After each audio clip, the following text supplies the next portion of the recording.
The stories we tell about war are almost always stories of good versus evil, of freedom confronting tyranny. These are the narratives that fill our history books and political speeches, providing a clear, moral framework for understanding immense human suffering. But this compelling story is, too often, a profound oversimplification. If we dare to look beyond the flags and the slogans, we find a far more consistent and powerful driver of conflict, one rooted not in ideology, but in cold, hard economic necessity. The true engine of war, throughout history, has been money.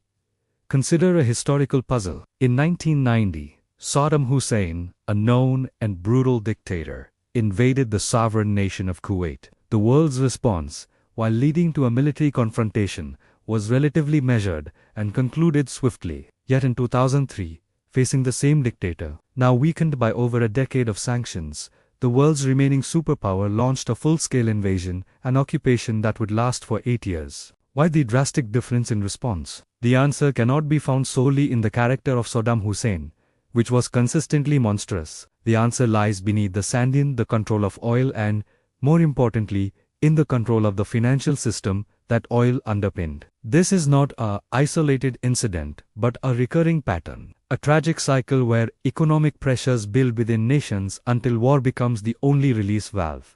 To understand this, we must shift our perspective and see countries not just as political entities but as economic corporations in a brutal global competition. Their assets are their resources, their people, and their industries. Their liabilities are their debts and their dependencies. When the economic survival of this corporation is threatened, when its growth stalls and its debts mount, the logic of the system can make war appear not as a last resort, but as a rational, even necessary, strategic choice. This state is what we can call economic overextension. It is the point at which a nation's financial obligations and its need for vital resources outstrip its ability to meet them through peaceful trade and internal growth. The pressure builds in the form of soaring national debt, mass unemployment, and a dangerous reliance on other countries for the very commodities that keep the lights on and the factories running. Historically, leaders facing this kind of internal economic siege have had two choices: preside over a painful and politically fatal internal collapse, or find an external enemy. War, in this grim calculus, is a tool. It is a tool to seize rival assets, to control critical trade routes, to plunder resources, and to jolt a stagnant domestic economy back to life through the immense stimulus of military production. It is the ultimate high-risk strategy for a nation whose economic back is against the wall. We can see this pattern clearly by examining the mid-20th century and the decline of the British Empire. Britain's global power was projected by its navy, and by the early 20th century, that navy was switching from coal to oil. The discovery of oil in Persia, modern-day Iran, was a godsend. The British government, on the advice of Winston Churchill, bought a controlling stake in the Anglo-Persian Oil Company, securing the lifeblood of its empire. For decades, this arrangement held, with profits flowing overwhelmingly to London while the Iranian people saw little benefit. This changed in 1951 with the election of Prime Minister Mohammad, a nationalist who championed a simple, powerful idea. Iran's oil belonged to Iran.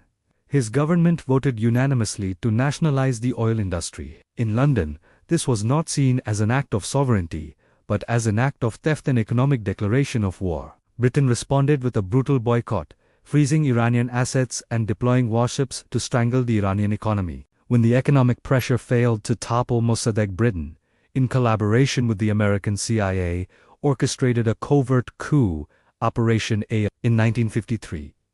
The democratic government was overthrown, the Western-friendly Shah was reinstalled, and control of Iranian oil was returned to a Western consortium. It was a short-term victory for economic interests, but the long-term consequences were catastrophic. The coup planted a deep, festering seed of resentment against the West, a grievance that would fuel the fire of the 1979 Islamic Revolution and create the anti-Western theocracy we know today. The cause was economic security for an empire. The effect was decades of instability. As the British Empire faded, the United States ascended, and it soon found itself facing a similar economic precipice. The post-war boom was fading, the Vietnam War was a financial drain, and by 1971, President Nixon was forced to make a historic decision. He severed the US dollar's link to gold. The Nixon shock saved the US from an immediate crisis, but it created a new, fundamental problem. If the dollar was no longer backed by gold, what would ensure its value and its status as the world's reserve currency? The answer emerged from the 1973 oil crisis. In the wake of an OPEC embargo that quadrupled oil prices, the US struck a brilliant and ruthless deal with Saudi Arabia. America would provide the Saudis with military protection and arms. In return, the Saudis would do two things: sell all their oil exclusively in US dollars, and recycle their massive petrodollar profits into US Treasury bonds. This created the Petrodollar System. Overnight, every nation that needed oil, which was every industrialized nation, had to stockpile US dollars to pay for it. This created perpetual artificial demand for the dollar, cementing its global dominance and allowing America to finance massive deficits and maintain its superpower status. But this system had a profound vulnerability. It relied on the compliance of oil-producing states. If a major producer decided to challenge the system by selling its oil in euros, yen, or gold, it would not be a mere trade dispute. It would be a direct assault on the foundation of American economic power. This brings us back to Saddam Hussein and the mystery of 2003. By the year 2000, Iraq was crushed by a decade of sanctions. In a desperate gambit to break free, Saddam made a move that sent shockwaves through Washington and London. He announced that Iraq would no longer accept dollars for its oil under the UN's Oil for Food program. Henceforth, he demanded payment in euros. This was not a military threat. It was a financial one. Saddam was actively prying a hole in the petrodollar system. If he succeeded, what would stop Iran, Venezuela, or Russia from following? The precedent could unravel the entire arrangement, triggering a dollar crisis and a catastrophic economic collapse in the United States. When the 9/11 attacks provided a new political context, the stage was set. The public justification for war would be weapons of mass destruction and terrorism. But the underlying economic motive, the need to neutralize a threat to the dollar's hegemony, was glaringly present. This explains the different response in 1990 versus 2003.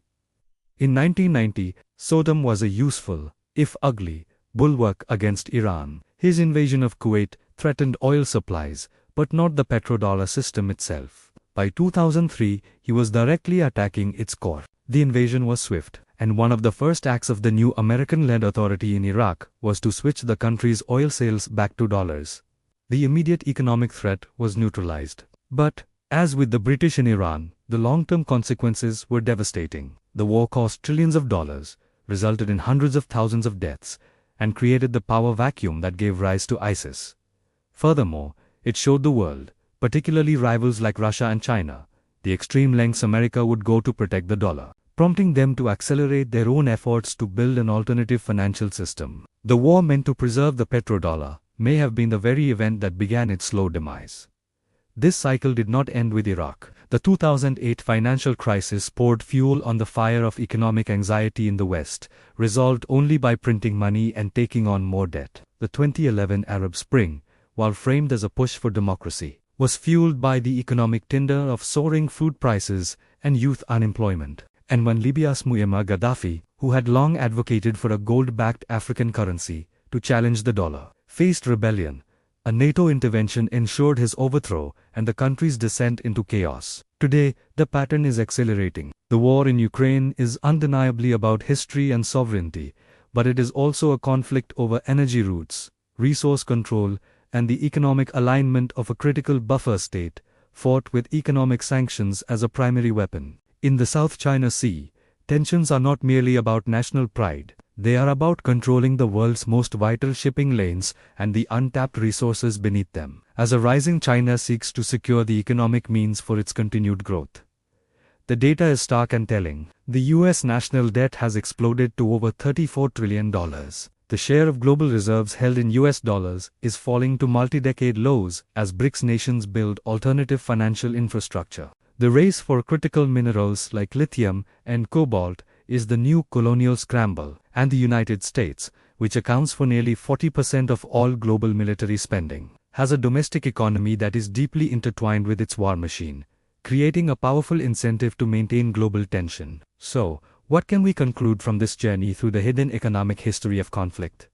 First, we must learn to follow the resource. When international tensions rise, Look beyond the political rhetoric to the maps, the trade routes, and the resources at stake. Second, understand that for a struggling state, war can serve as a perverse economic stimulus, creating jobs and unifying a population against an external foe, a dangerous remedy for a failing economic model. But the most crucial takeaway is that this is often not about individual villains. It is about the logic of a system. A global system built on endless growth, nation-state competition, and resource scarcity will inevitably produce conflict. Leaders are frequently less the drivers of this system and more its prisoners, forced to act by its relentless imperatives. The warning, then, is clear. Unless we confront and change the underlying economic structures that make war a rational strategic option, we are doomed to repeat this cycle indefinitely. The flags and the justifications will change, but the economic engine of war will continue to run. The open question that remains for all of us is whether humanity is forever trapped by this brutal economic logic,